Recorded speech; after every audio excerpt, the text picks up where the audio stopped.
Well, hello everybody, and welcome to this episode of G-Bear's Off-Grid Ways, a homestead in the desert, April 4th, 2020. And these 2x4s up here. Yeah, that's what I went to Home Depot for yesterday, and I didn't shoot a video yesterday because when I got back, the winds were blowing, made me hunker down. Winds are blowing again out there right now, but we're inside the container right now, and you can see what I did with these. I put them across, and I got them 7 feet high to the bottom of the 2x4. So plenty of room to walk underneath. And then I had one old piece of plywood siding that was in the other container that was holding a bunch of junk up, held by a couple of ratchet straps going across. And I took that down, so I put this up here. So I'm going to have storage lofts up here. Now, those three 2x4s there and that panel will be one loft, and then these three on this side will have another one. There'll be a gap in the middle, and that way I can use a ladder like this one. I can go up the ladder and I can reach from either side to get stuff off or put stuff up. But that's going to be long-term storage. That's not stuff that I'll be getting into all the time. But when I do want to get into it, it should be easy. Now, I'm going to go and I got to get one more piece of plywood for up here, but I'm going to pick up 2 sheets of plywood because over here, in between the two, I'm going to come out about 20 inches, maybe 16 inches from the wall, and then I'm going to put a 2x4 across there. And then I'll put another one across close to the wall there, just attached to these 2x4s. Then I can put cut a piece of plywood and put on top of there, so I have a shelf up there on the one side, which is going to be above this type of shelving. So it won't be getting in the way of anything, but I'll probably come out about the same distance as this shelf. And that'll give me some more storage up that end. And I'll do the same thing on this side. Now, I got all of that survival food stocked into place here.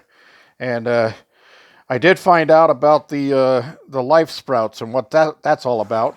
In this box, there's these little Sprout Master minis. So it's a sprouter and crisper. So you can actually you can grow your own sprouts for eating.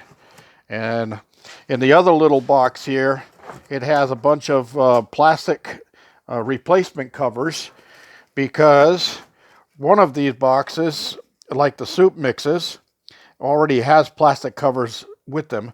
But there's another box in here that's full of number 10 cans of fruit, like right here. Okay, so this has a bunch of number 10 cans in there. And once you open them, you can't eat a whole number 10 can by yourself. Well, you could, but you spend the rest of the month in the outhouse. But yeah, you have these plastic covers. They give you extra ones so you can snap over the top of the can and put it in the refrigeration or whatever and hold it for, for a week's time instead of eating it all at once. This is food storage permapack survival food. So there's cooking aids in this one here. I got milk, egg mix, and cheese blends that are in that one. This one is milk. Okay, there's 6 number 10 cans of milk. I don't know. It says it's non-fat dry milk. It's not fluid milk, so it's not going to go bad. So you just add water to it. And this one has meat substitutes in it. Somebody was saying, Pool's Jet was saying, too bad there was no meats. Well, got meat substitutes. They got ham, bacon, taco, cheese blends, and tomato powder. Huh. Interesting stuff. The soup mixes, there's like 6 big cans of soup mix in there, so you can make a big pot of soup out of those. So anyway, I got all of that stuff in here and stored, and then I put some heavy cardboard boxes and stuff between the outer wall and the cans, so if the sun beats on the wall, it's not going to heat through the wall and heat my food storage up. All right, so got that. Now, I gave you some tips the other day about hand washing and hand sanitizers, homemade hand sanitizers. Well, Vicky, one of my subscribers from the East Coast, added in that she likes using aloe vera gel and alcohol, and she uses 80% aloe vera gel and 20% alcohol. So I know just about everybody out here has an aloe vera plant, or two or three, or giant monsters of them that look like Christmas trees in their yard. So that's a good handy one if all you need is some alcohol to add to it. And I can't get into it on this video, but there is a way of distilling your own alcohol if you need to, so that you can use it for hand sanitizer. And what you would use is your old pieces of fruit, like apple cores, pear cores, things like that. Anything that's fruit, you can put that all together and ferment it, and then set up a small distiller unit using a 1-gallon glass jug and some tubing. I'm trying to close this door and the winds are blowing and I don't want it to slam and crush me, so excuse me a second while I do this. But yeah, there is a way of making your own grain alcohol, basically, with standard stuff you have around the house or yard. And when I was in the Army, I had set up a little still using a 1-gallon glass jug, like these jugs right here, and I cooked it on a hot plate in my room, and I made some alcohol. Add it to some Coca-Cola and drink it down, and sit there and stare at the wall and see all the pretty colors, you know, that kind of thing. Anyway, the dumb things we did when we were younger, right? All right, so the pain patch. I've given it a couple of tries so far, and both times it worked. On my big toe, sitting at the table the other day, and I tucked my feet underneath the chairs, and I was putting pressure on that toe, and all of a sudden I felt a big twinge of pain, and and then my toe was aching again, and I said, well, got to do something about that. So I grabbed the patch, and I started with putting it on the ankle and around that area, and I couldn't tell whether it was helping or not, but then I just got the idea I had things to do, so I just put it between my foot and my flip-flop, and I just sat at the table while I was doing my paperwork, and all of a sudden I said, hey, you know what? My toe doesn't hurt anymore. Pretty interesting. Then yesterday, I slept on my arm the wrong way, and I woke up with a pain in my shoulder that just, oh my God, it hurt. It felt like somebody punched me. So I got up and I put the patch on my top of my shoulder by my neck, and by God, pain was gone. So far my preliminaries say it's working, but I got to get a more constant pain, something that's doesn't normally just go away by itself in a little while, and see if I can do it at that. All right. So Pierre from Heat Seeker Bus is back in Canada. He left a comment on my video saying he made it back, and they told him when he was crossing the border that he had to self-isolate for 14 days. So he's doing that. He says he's happy. He's got chicken and booze, so he's fine. Good old Pierre. All right. So next in line, I got a question from Andy B, who wants to start his own little solar system in his garage and just start working with solar so that he can figure out how to do it. So we're going to do a little solar 101 here for people who want to start their own little solar system. So I suspect he would like to get some use out of it so he can cut the electricity down when he's amount of work he's doing in the garage. So a couple of things that he would want to do is he wouldn't want to start with a Harbor Freight solar panel kit, because he needs something a little bit more powerful and takes up a little less space. 4 of those Harbor Freight panels to make 100 watts takes up about 1.5 times the space of a regular 100 watt 12 volt panel. So for those of you who are thinking about starting stuff like that, go on eBay and in the search engine, search 100 watt solar panels. You can look for companies like New Power, Windy Nation, or EcoWorthy.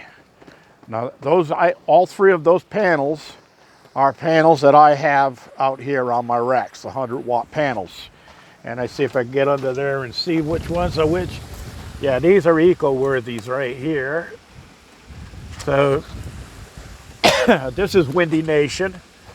Like I said, EcoWorthy, Windy Nation, New Power.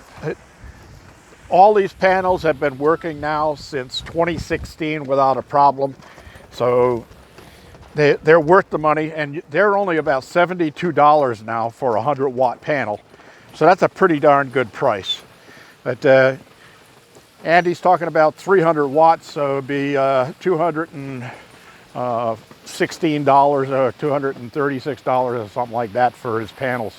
Now they do sell kits, complete kits, where you can get everything in one. And I recommend, if you're gonna just do that for that one set of panels and you don't want to upgrade it at all, that's the way to go. But when you buy those kits, the controller they give you is a PWM controller, and it's going to be just about enough rating for those 300 watts or the 400 watts that you get. You're not going to be able to add to it. So sometimes it's better off just to buy all of the parts separately.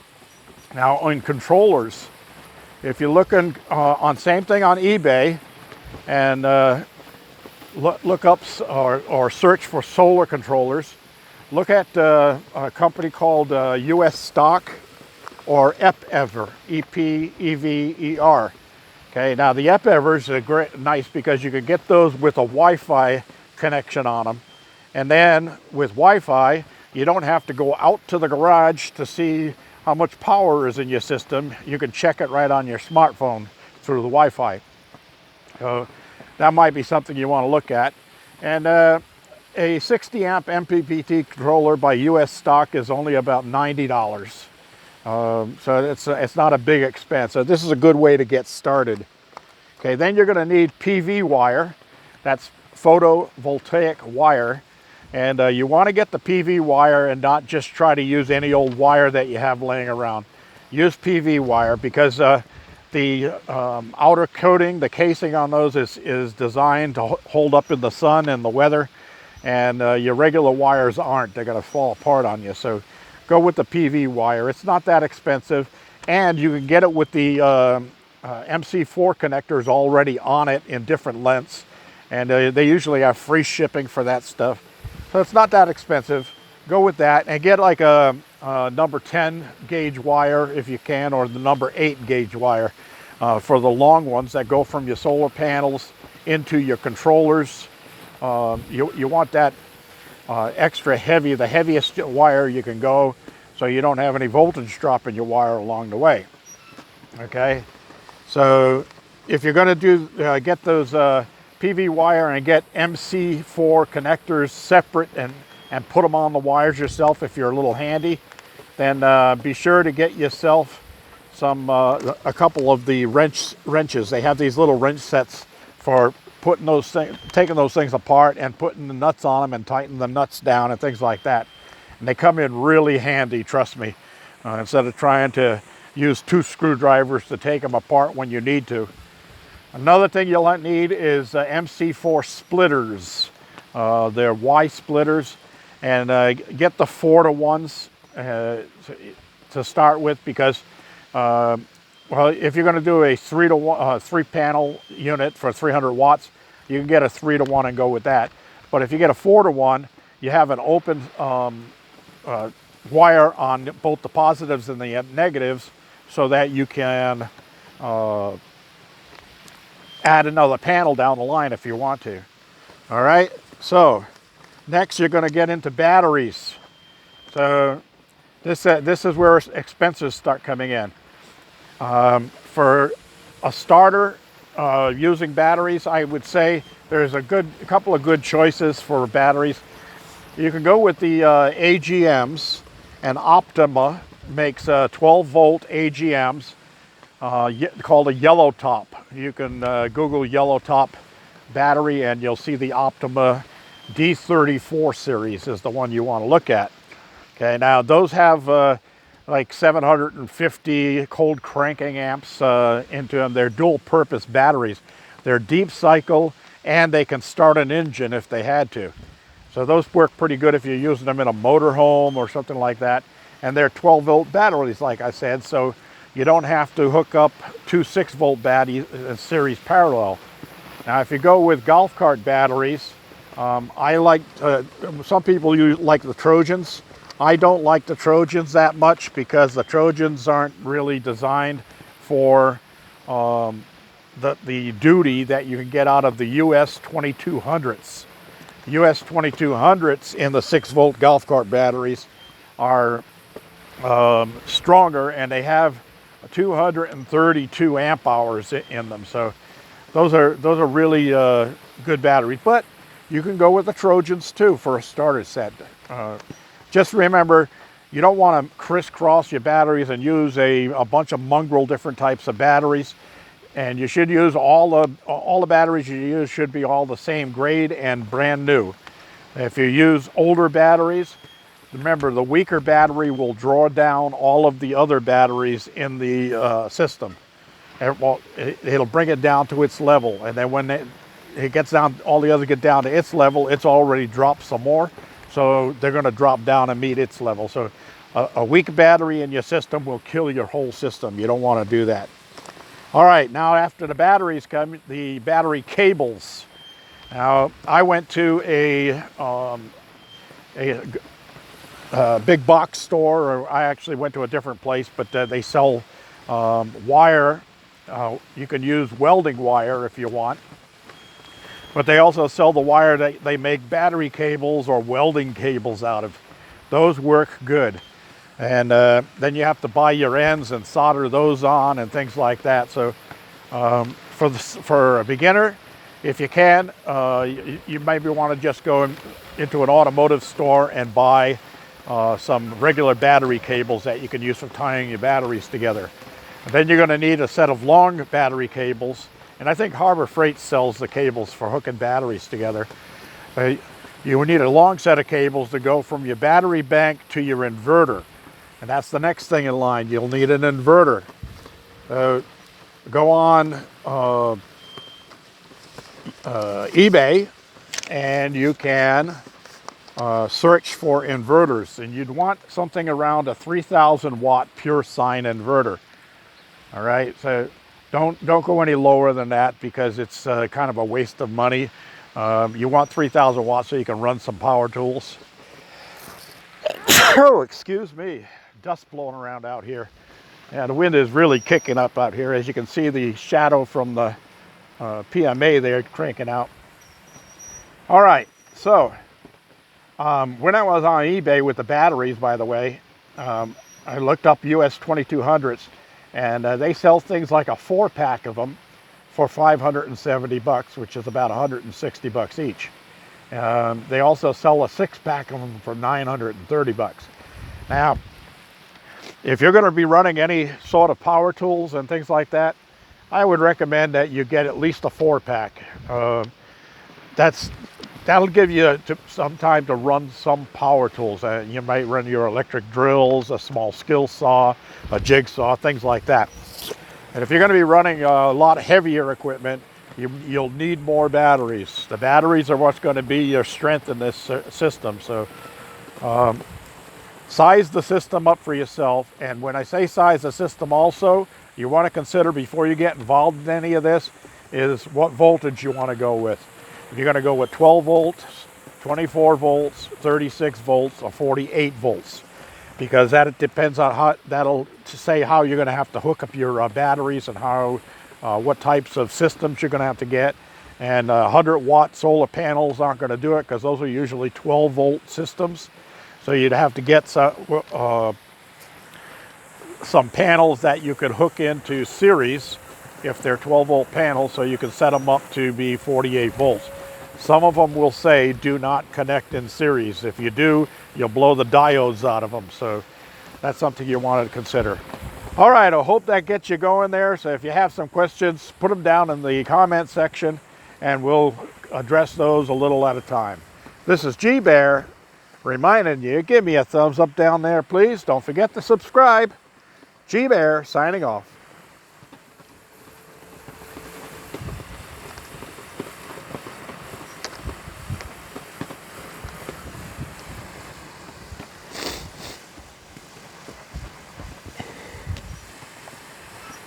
Well, how do you like that? It won't let me sign off. What in the world is going on here?